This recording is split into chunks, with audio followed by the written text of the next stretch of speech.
Hello, I am Danny Pierce, and this is a presentation on both of Franklin Delano Roosevelt's New Deals. The New Deal was a series of economic programs which were implemented in the United States after FDR was elected. The New Deal was Roosevelt's response to the Great Depression, which he had blamed on the Republicans and actually mainly Herbert Hoover. The New Deal focused on the 3 R's, which were known as relief, recovery, and reform. Touching a little bit more on the 3 R's, relief was set in place to address the unemployed and the poor. The main goal of the recovery aspect was to recover the economy to somewhat normal levels. Reform was used to reform the financial system to prevent another depression. Some more info on FDR is that he was a strong believer in capitalism. When he came into office, he actually found it was his job to save capitalism. At age 39, FDR obtained a virus called polio, which in turn lost him the use of his legs. Another one of FDR's goals was to repeal prohibition. It is also important to note that FDR was a Democrat and was elected into office in 1932. He replaced former President Herbert Hoover. The relief aspect helped to refinance mortgages.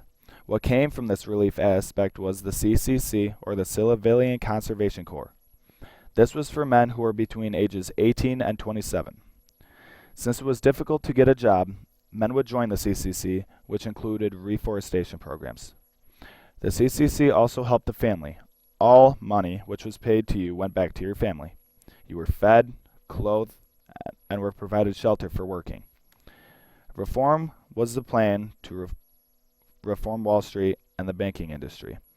FDR did this by setting bank holidays into place, which was then the government officials would inspect banks. If the banks were healthy, they could be reopened. If they were not healthy, it was the government's job to get them healthy.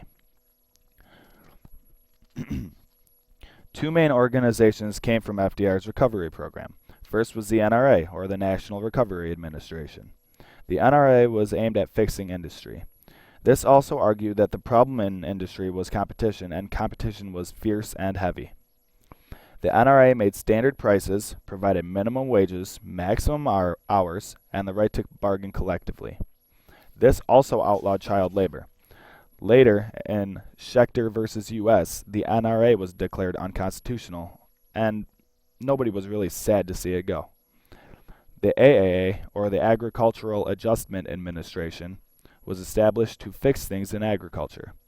The AAA made it possible to standardize the massive oversupply of agriculture because, again, competition was too large. Sharecroppers, however, did not benefit from the AAA.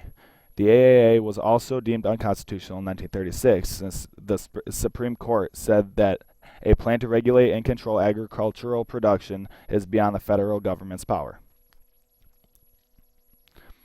While the National Recovery Administration and the Agricultural Adjustment Administration both focused on helping the nation recover, both ended up being shot down by the Supreme Court. People based FDR's recovery programs on short-term relief, but it did not end the Great Depression like the recovery programs were supposed to do.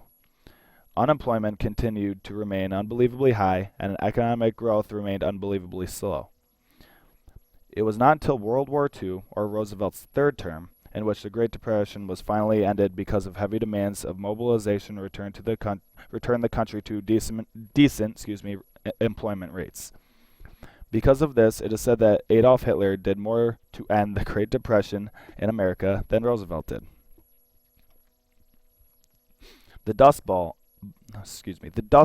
also known as the Dirty 30s, was a period of severe dust storms that caused major agricultural damage. This was caused by a sum of severe drought and decades of extensive farming. During this drought in the 1930s, the soil dried and turned to dust and blew in giant, dark dust clouds towards the east and the south. Because of this, millions of acres of farmland became completely useless, and hundreds of thousands of people were forced to flee their homes. There is a picture shown to give you some sort of an idea what one of these giant dust clouds looked like.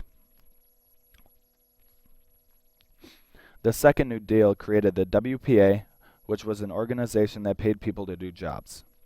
For example, the WPA hired out-of-work actors and put them in place, hired out-of-work historians and they would write guidebooks, hired out-of-work artists to teach art, and so on.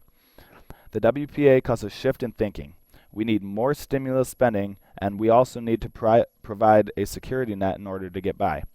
The WPA is what would do this. The second New Deal also resulted in the Social Security Act of 1935.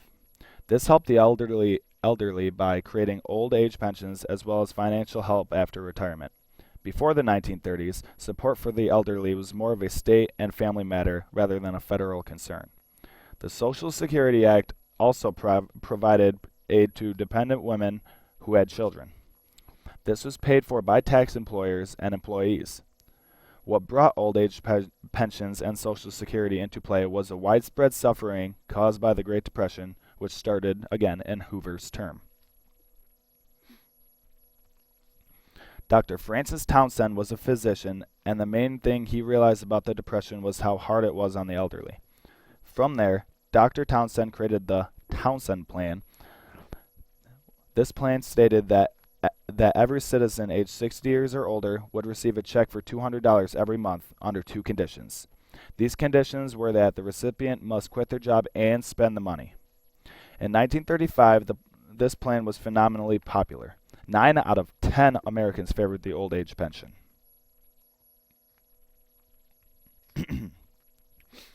Two more administrations conducted by the New Deal are the Resettlement Administration and the Farm Security Administration.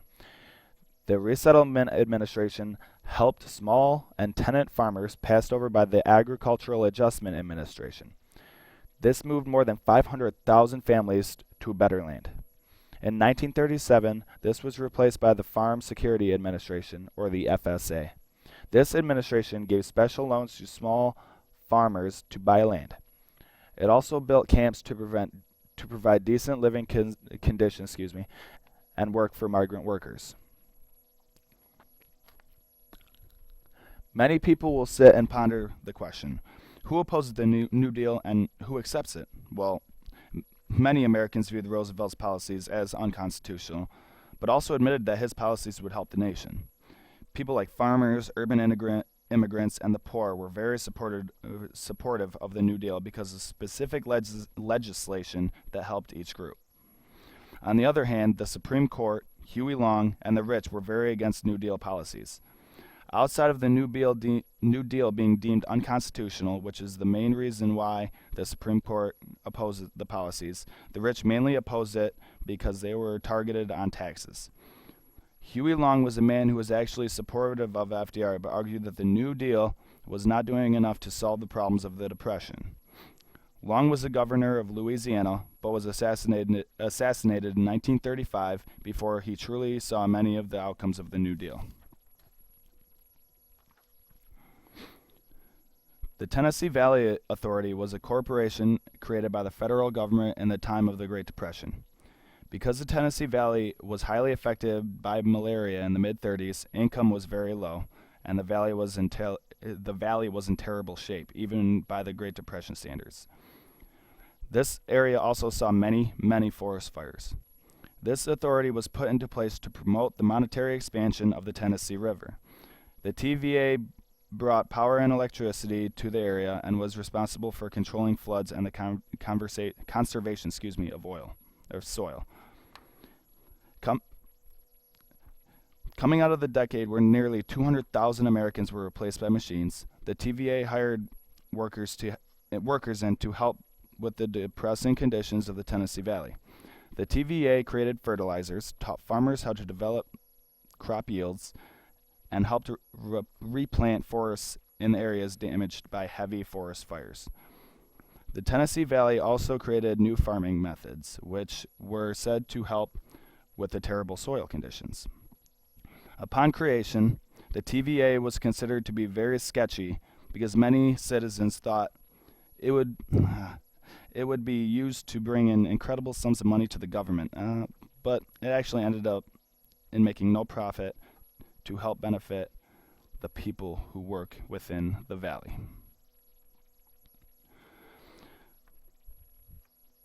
Just to retouch on the most important aspects, there were two New Deals, both brought upon by Franklin Delano Roosevelt.